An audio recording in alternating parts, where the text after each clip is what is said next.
आज मु आपण मानंकु गोटे छोट कथा कहबाकू चाहूची। अनेक दिन हैला आपण माने मकर संक्रांतिर ब्लॉग वीडियो पाई वेट करथिले, किंतु से वीडियोटा अपलोड करि पारली नाही। तार कारण होची कहूची सुनो। नमस्कार सांग माने, मु आपण मानकर प्रिय जमुना कहूची। आज घरे परिबा किछि नथिला बोली सरल भाबरे गेंडा तरकारी करिवे। हेले सांग माने जीवन रे सत्य सुख सब बडे धन आडंबर किंबा बड़ बड़ खाद्य रे नुहे, केबे केबे एमिति सरल खाद्य मध्य मन को भरी दिया। आज गेंडा छड़ौथिबा समय मो मन भितर अनेक कथा घुरुथिला, किछि कहबाकू मन चाहुथिला, किंतु कथा गुडाक मन भितर अटकी रहिगला। सांग माने मकर संक्रांति आसीथिला, मो मन रे अनेक स्वप्न थिला। आपण मानक पई सुंदर ब्लॉग तयारी करिवि। गाँर माटी मार हस परिवार मुहूर्त सब वीडियो माध्यम रे शेयर करिवि, किंतु सांग माने समय सब बेले आम मन मटे चलेनी। हठात मो फोन खराब हो गला एवं मोर समस्त प्लान सेठी अटकी रहिगला। सांग माने मु जाने आपण माने अपेक्षा करिथिले मकर ब्लॉग देखिबाकू, से अपेक्षा भांगी देथिबारु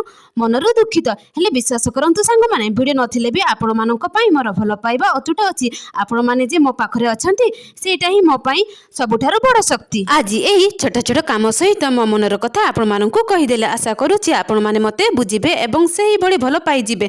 आगुकू निश्चय आउ भलो भलो वीडियो नै फेरिबी। ता पर्यंत आपण मानक भलो पाइबा आउ आशीर्वाद मो पई रखंतु। हां सांग माने जदि मो कथा को विश्वास करूछंती ताहेले मो छोटा सा चैनल को सब्सक्राइब करि दियो, लाइक आउ कमेंट करबा को भूलंतु नै। धन्यवाद सांग माने, बाय बाय।